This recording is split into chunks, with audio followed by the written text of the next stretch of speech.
Arthur Lermin era hijo de Alfred Lermin y de una cantante de music hall de origen desconocido. Cuando el marido y padre abandonó a su familia, la madre llevó al niño a la casa de los Lermin, donde no quedaba nadie se opusiera a su presencia. No escaseaba ella de ideas sobre lo que debe ser la dignidad de un noble y cuidó que su hijo recibiese la mejor educación que su limitada fortuna le podía proporcionar. Los recursos familiares eran ahora dolorosamente exiguos y la casa de los Lermin había caído en penosa ruina, pero el joven Arthur amaba el viejo edificio con todo lo que contenía.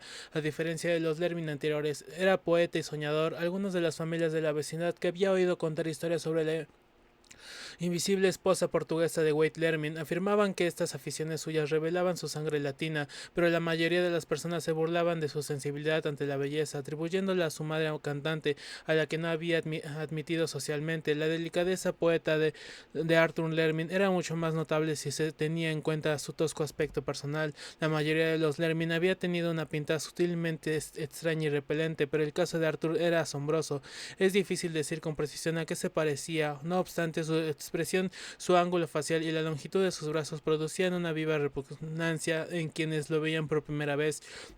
La inteligencia y el carácter de Arthur Lermin, sin embargo, compensaba su aspecto culto y dotado de talento. Alcanzó los más altos honores en Oxford y parecía predestinado a restablecer la fama de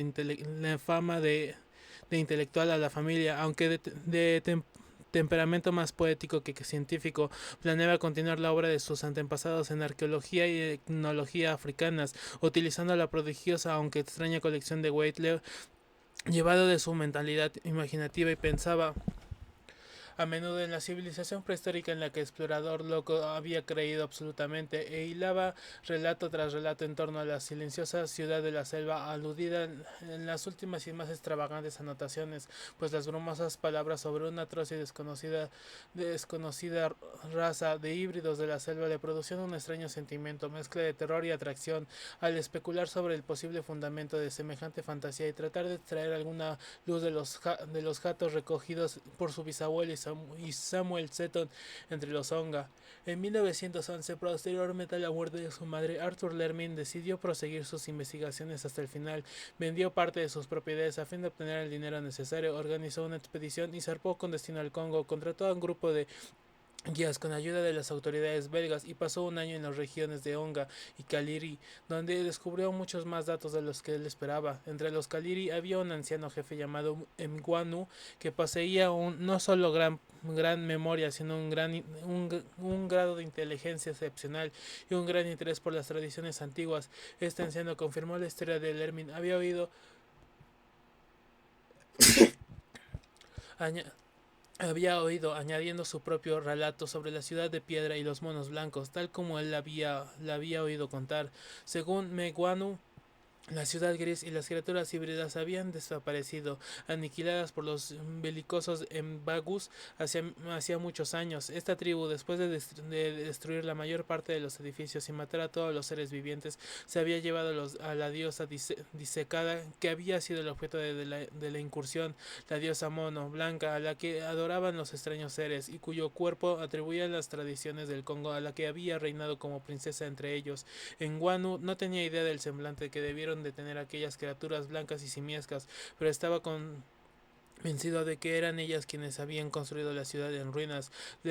Lermin no pudo formarse una opinión clara, sin embargo, después de numerosas preguntas, obtuvo una pintoresca leyenda sobre la diosa disecada. La princesa Mono se decía se convirtió en esposa de un gran dios blanco llegado de Occidente. Durante mucho tiempo reinaron juntos en la ciudad, pero al hacerles un hijo se marcharon de la región. Más tarde, el dios y la princesa habían regresado y a la muerte de ella su divina esposa había ordenado momificar su cuerpo, entronizándole en una inmensa construcción de piedra donde fue adorado. Luego, Volvió a marcharse solo. La leyenda presentaba aquí tres variantes. Según una de ellas, no contenía nada más, salvo que la diosa disecada se convirtió en un símbolo de supremacía para la tribu que la poseyera. Este era el motivo por el cual los Embagus se habían apoderado de ella. Una segunda versión apuntaba al regreso del dios y su muerte a los pies de la entronizada esposa. En cuanto a la tercera, hablaba del retorno de hijo, ya hombre o mono o dios, según el caso. Aunque ignorante de su identidad, sin duda los imaginativos negros habían sacado el máximo partido de lo que subyacía debajo de tan extravagante leyenda, fuera lo que fuese. Arthur Lermin no dudó ya de la existencia de la ciudad que el viejo Wade había descrito, y no se extrañó cuando a principios de 1912 dio con la que quedaba de ella.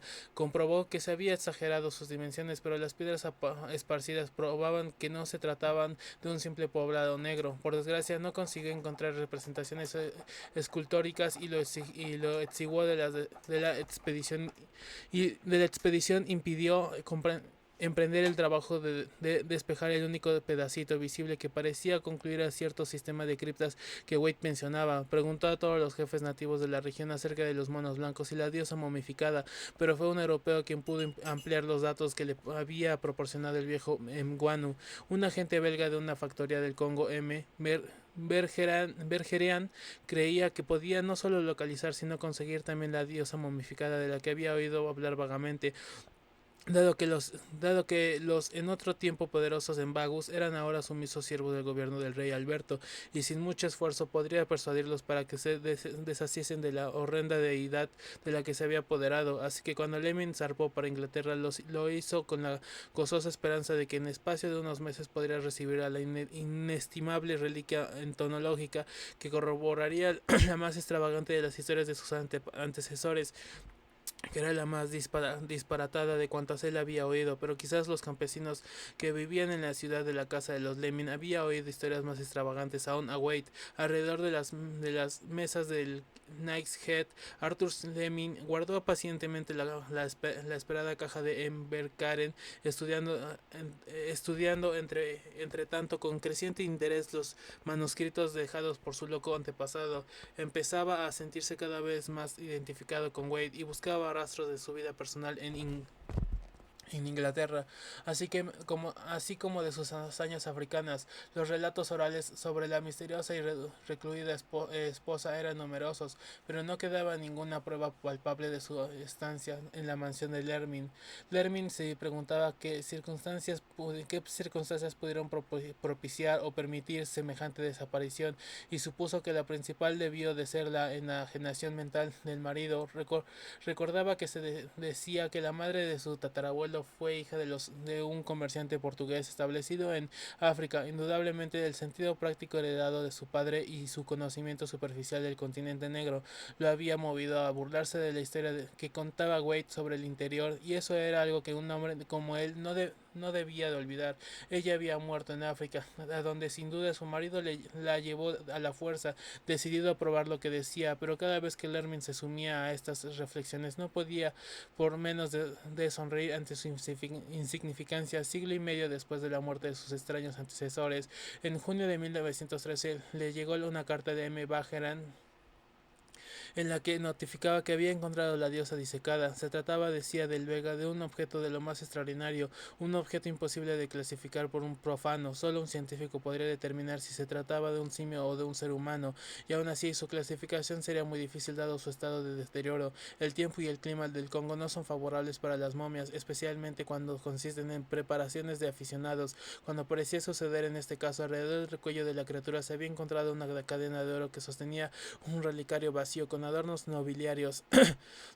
Sin duda, recuerdo de algún infortunado viajero a quien debieron de arrebatárselo los embagos para colgárselo a la diosa en el cuello, a manera de talismán, comentando las facciones de la diosa.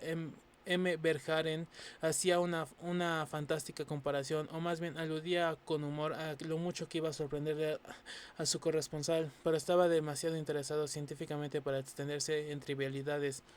La diosa momificada anunciaba llegaría debidamente embalada en un mes después de la carta. El envío fue recibido a la casa de los Jermin. La Tarde del 3 de agosto de 1913, siendo trasladado inmediatamente a la gran sala que albergaba la colección de ejemplares africanos, tal como fueron ordenados por Robert y Arthur. Lo que sucedió a continuación puede derivarse de lo que encontraron los criados y de los objetos y documentos exactos.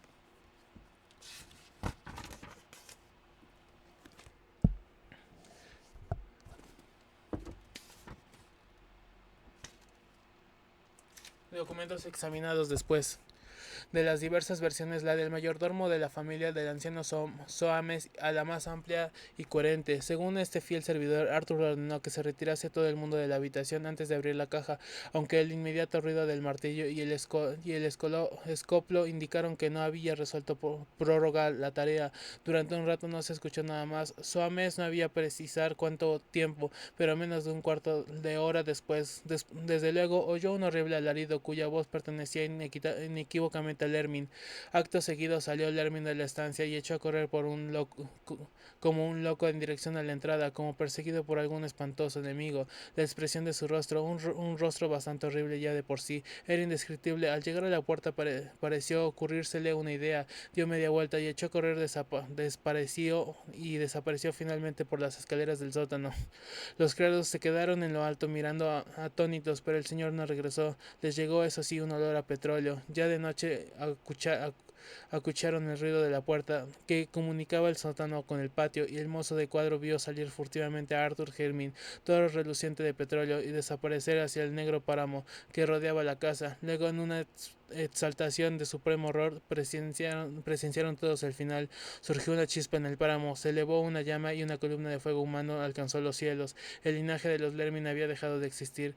La razón por la que no se recogieron los restos descarbonizados de Arthur Lermin para enterrarlos está en lo que encontraron después, sobre todo en el objeto de la caja.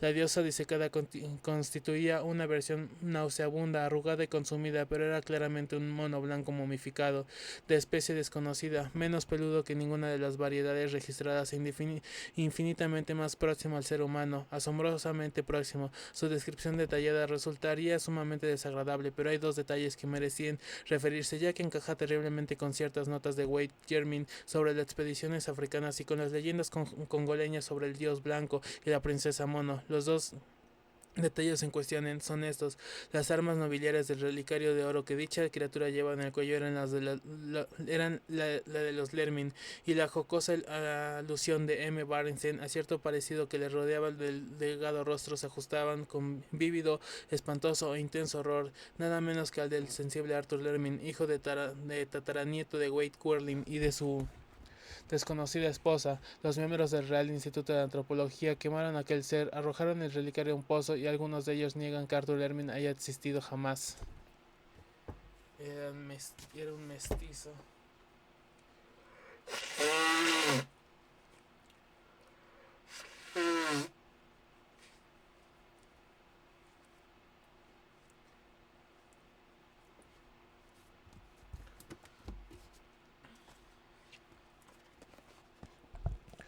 Celepais. En un sueño, Curanés vio la ciudad del valle y la costa que se extendía más allá, y el nevado pico que dominaba el mar, y las galeras de alegres colores que había salido del puerto rumbo a las lejanas regiones donde el mar se juntaba con el cielo. Fue un sueño también, donde recibió el nombre de Curanés, ya que despierto se llamaba de otra manera. Quizás le resultaba natural soñar con un nuevo nombre, pues era el último miembro de su familia y estaba solo entre las indiferentes millones de londineses, de manera que no eran muchos lo que hablaban con él, y recordaba quién había sido. Había perdido sus tierras y riquezas, le tenían sin cuidado la vida de las gentes de su alrededor, porque prefería soñar y escribir sobre sus sueños. Sus escritos hacían reír a quienes los mostraba, por lo que algún tiempo después se los guardaba para sí, que le rodeaba. Más maravillosos se volvían sus sueños, y habría sido completamente infructuoso pretender transcribirlos a papel. Curanés no era moderno y no pensaba como los demás escritores, mientras ellos se esforzaban en despojar la vida de sus bordados ropajes del ropajes del mito y mostrar con desnuda fealdad lo repugnante que es la realidad. Curanés buscaba tan solo la belleza, y cuando no conseguía revelar la verdad y la experiencia, la buscaba en la fantasía y la ilusión, en cuyo mismo umbral la descubría entre los brumosos recuerdos de los cuentos y los sueños de niñez. No son muchas las personas que saben las maravillas que guardan para ellas los relatos y visiones de su propia juventud, pues cuando somos niños escuchamos y soñamos y pensamos y pensamientos a medias sugeridos, y cuando llegamos a la madurez y procuramos recordar la ponzoña de la vida, nos ha vuelto torpes y prosaicos. Pero algunos de nosotros despiertan por las noches con extraños fantasmas de montes y jardines encantados, de fuentes que cantan al sol al sol, de dorados acantilados que asoman unos mares rumorosos, de llanuras que se extienden por torno a soñolientas ciudades del bronce y de piedra, y de oscuras compañías de héroes que cabalgan sobre enjaezados caballos blancos por los linderos de bosques espesos. Entonces sabemos que hemos vuelto la mirada a través de la puerta del marfil hacia ese mundo de maravilla que fue nuestro antes de obtener la sabiduría y la infelicidad. Curanés regresó súbitamente a su viejo mundo de la niñez. Había estado soñando con la casa donde había nacido, el gran edificio de piedra cubierto de hiedra donde habían vivido 3 generaciones de antepasados suyos y donde él había esperado morir.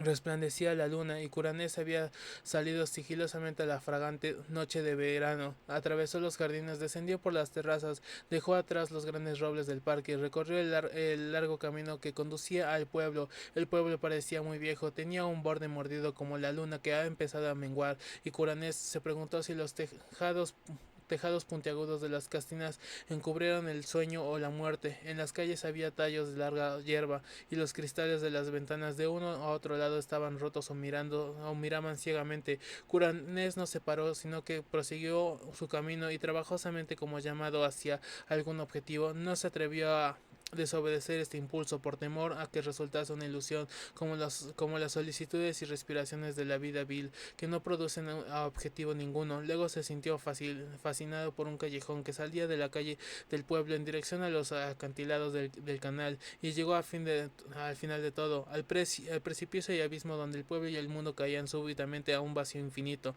y donde incluso el cielo allá adelante estaba vacío y no lo iluminaban siquiera la luna roída o las curiosas estrellas. La fe le había incitado a continuar avanzando hacia el precipicio, arrojándose al abismo por el que descendió flotando. Pasó oscuros informes, sueños no soñados, esferas de apagado resplandor que podían ser sueños apenas soñados, y seres alados y rientes que parecían burlarse de los soñadores de todos los mundos. Luego pareció abrirse una grieta de claridad en las tinieblas que tenía ante sí, y vio la ciudad del valle brillando espléndidamente allá abajo, sobre un fondo de mar y de cielo y una montaña coronada de nieve cerca de la costa. Curanés despertó en el instante en que vio la ciudad. Sin embargo, se dio cuenta con esa mirada fugaz que no era otra que Celefains, la ciudad del valle de Otto Nargai, situada más allá de los montes Tanarios, donde su espíritu había morado durante la eternidad de una hora. Es una tarde de verano, hacía mucho tiempo, cuando había huido de su niñera y había dejado que la cálida brisa del mar lo tranquilizara y lo durmiera mientras observaba las nubes desde el acantilado próximo al pueblo. Había protestado cuando lo encontraron, lo despertaron y lo llevaron a casa, porque precisamente en el momento en que lo hicieron volver en sí, estaba a punto de embarcar en una galera dorada rumbo a esas seductoras regiones donde el cielo se junta con el mar. Ahora se sintió igualmente furioso al despertar, ya que al cabo de 40 monótonos años había encontrado su ciudad fabulosa. Pero 3 noches después, Curanés volvió a Celefais como antes. Solo soñó primero con el pueblo, que parecía dormido muerto, y con el abismo al que había descendido flotando en silencio. Luego apareció la grieta de la claridad una vez más. Contempló los relucientes alminares de la ciudad, las graciosas galeras fondeadas en el puerto azul, y los árboles grinco del monte Arán mecidos por la brisa marina. Pero esta vez no lo sacaron del sueño, y descendió suavemente hacia la hermosa ladera como un ser alado, hasta que al fin sus pies reposaron blandamente en el césped. En efecto, había vuelto al valle de Otonargai, y a la espléndida ciudad de Celefais. Curanés paseó en medio de hierbas fragantes y flores espléndidas. Cruzó el burbujante Naratza por el minúsculo puente de madera donde había rayado su nombre hacía muchísimos años. Atravesó la rumorosa arboleda y la encaminó hacia el gran puente de piedra que hay en la entrada de la ciudad. Todo era antiguo, aunque los mármoles de sus muros no había perdido su frescor, ni se había empañado las pulidas estatuas de bronce que sostenían.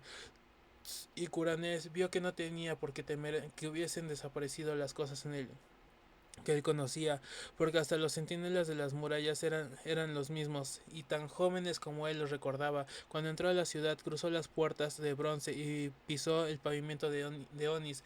Los mercaderes y camelleros lo saludaron como si jamás se hubiese ausentado, y lo mismo sucedió en el templo de turquesa de Nortán, donde los sacerdotes adoraban con guirnaldas y orquídeas. Le dijeron que no existía el tiempo en Nargai, sino solo la perpetua juventud. A continuación, Curanés descendió por la calle de los Pilares hasta la muralla del mar y se mezcló con los mercaderes y marineros, los hombres extraños de esas regiones en las que el cielo se juntaba con el mar. Allí permaneció mucho tiempo mirando por encima del puerto resplandeciente donde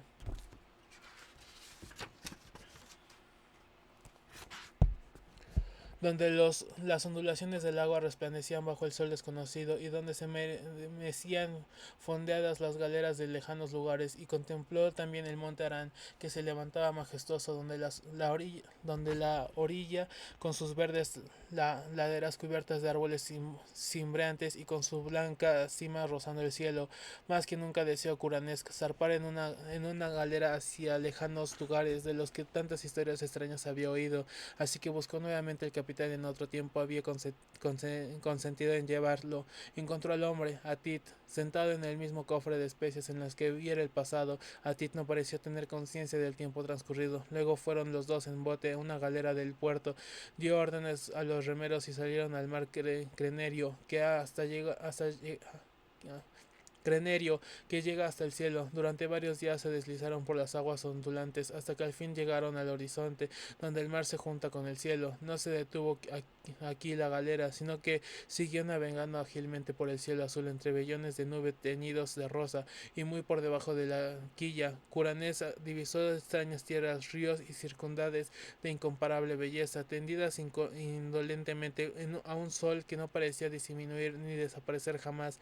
Por último, Atip le dijo que su viaje no terminaba nunca y que pronto entraría en el puerto de Saranián, la ciudad de mármol rosa de las nubes, construida sobre la etérea costa, donde el viento de poniente sopla hacia el cielo. Pero cuando las más elevadas de las torres esculpidas en la ciudad brotaron a la vista, se produjo un ruido en alguna parte del espacio, y Curanés despertó de su buhardilla de Londres. Después, Curanés buscó en balde durante meses la maravillosa ciudad de Celefais y sus galerías que hacían la ruta del cielo, y aunque sus sueños lo llevaron a numerosos y espléndidos lugares, nadie pudo decirle cómo encontrar el valle de Nargai, situado más allá de los montes Tanarios. Una noche voló por encima de oscuras montañas donde brillaba débiles y solitarias fogatas de campamento muy dispersadas, y ya ve extrañas velludas manadas de reses cuyos cabestres portaban tiñantes cencerros, y en la parte más inculta de esta región montañosa, tan remota que pocos hombres podían haberle contemplado, descubrió una especie de muralla o calzada empedrada espantosamente antigua que zigzagueaba a lo largo de cordilleras y valles, y demasiado gigantesca para haber sido construida por manos humanas. Más allá de esa muralla, en la claridad de gris del alba, llegó a un país de exóticos jardines y cerezos. Cuando el sol se elevó, observó tanta belleza de flores blancas, verdes follajes y campos de césped pálidos, senderos cristalinos, manantiales, pequeños lagos azules, puentes esculpidos y pagodas de roja te- roja techumbre que embelezaba de felicidad olvido. Se le fue por un instante, pero nuevamente le recordó al descender con un blanco camino hacia una pagoda de roja techumbre, y si hubiese querido preguntar por ella a la gente de esta tierra, habría descubierto que no había allí gente alguna, sino pájaros y abejas y mariposas. Otra noche Curanés subió por una interminable y húmeda escalera de caracol hecha de piedra y llegó a la ventana de una torre que dominaba una inmensa llanura y un río iluminado por una luna llena, y en la silenciosa ciudad que se extendía a partir de la orilla del río creyó ver algún rasgo o disposición que había conocido anteriormente. Habría bajado a preguntar el camino de Ot Nagari si no hubiese surgido la temible aurora de algún remoto lugar de otro lado del horizonte, mostrando las ruinas y antigüedades de la ciudad y el estancamiento del río cubierto de cañas y la tierra sembrada de muertos, tal como había permanecido desde que el rey Kinaratolis regresara de su conquista para encontrarse con la venganza de los dioses. Y así Curanés buscó inútilmente la maravillosa ciudad de Celefais y las galeras que navegaban por el cielo rumbo a Seraninan, contemplando entre tanto numerosas maravillas y escapando en una oportunidad milagrosamente del indefinible gran sacerdote que se ocultaba tras una máscara de seda amarilla y vive solitario en un monasterio prehistórico de piedra en la fría y desierta meseta de Leng. Al cabo del tiempo les resultaron tan insoportables los desolados intervalos del día que empezó a administrarse drogas a fin de incrementar sus periodos de sueño. El hashish lo ayudó enormemente y en una ocasión lo trasladó a una región del palacio donde no existían las formas, pero los gases incandescentes estudian los secretos de la existencia, y un gas violeta le dijo que esta parte del espacio estaba al exterior de lo que él llamaba el infinito. El gas no había oído hablar de planetas ni de organismos, sino que identificaba a Curanés como una infinitud de materia, energía y gravitación. Curanés se sintió ahora muy deseoso de regresar a la Cefalis salpicada de animales y aumentó su dosis de droga. Después de un día de verano le expulsaron de su burchardilla y vagó sin rumbo por las calles. Cruzó un puente y se dirigió a una zona donde las casas eran cada vez más escuálidas, y allí fue donde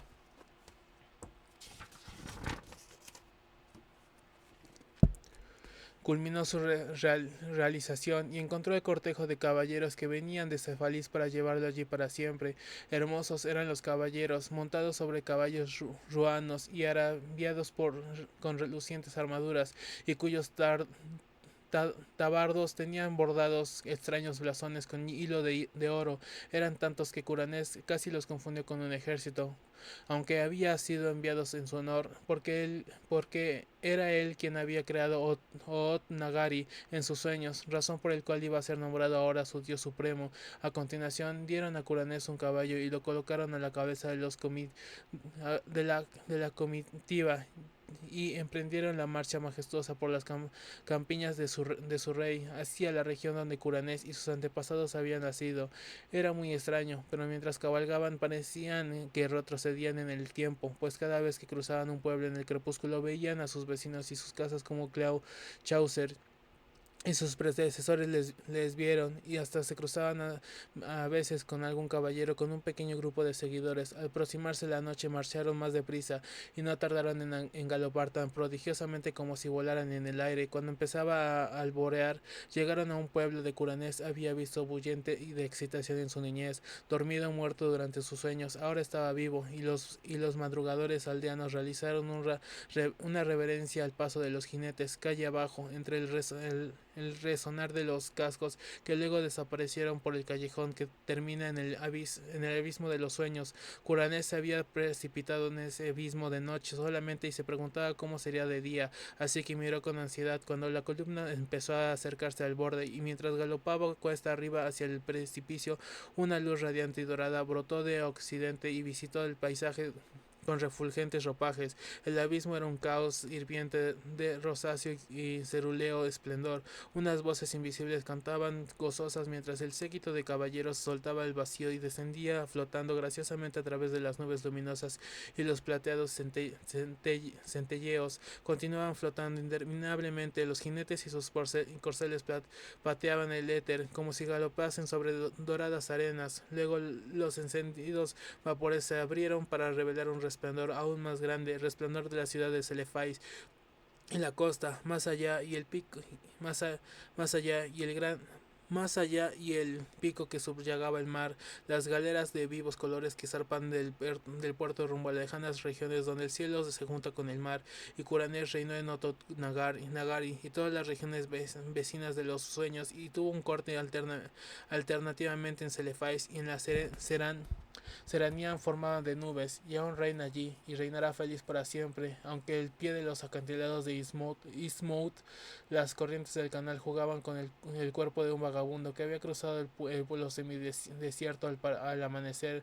Jugaban sarcásticamente y lo arrojaban contra las rocas, junto a las torres de Trevor cubiertas de hiedra, donde un millonario obeso y cervecero gozaba de un ambiente comprado de nobleza sofocada del más allá. Inconcebiblemente espantoso era el cambio que se había operado en Crawford Tillinghast, mi mejor amigo. No le había visto desde el día, 2 meses y medio antes de que me contó en que me contó hacia dónde se orientaban sus investigaciones físicas y matemáticas, cuando respondió a mi temerosa y casi asustada reconvención, corriéndome de su laboratorio y de su casa en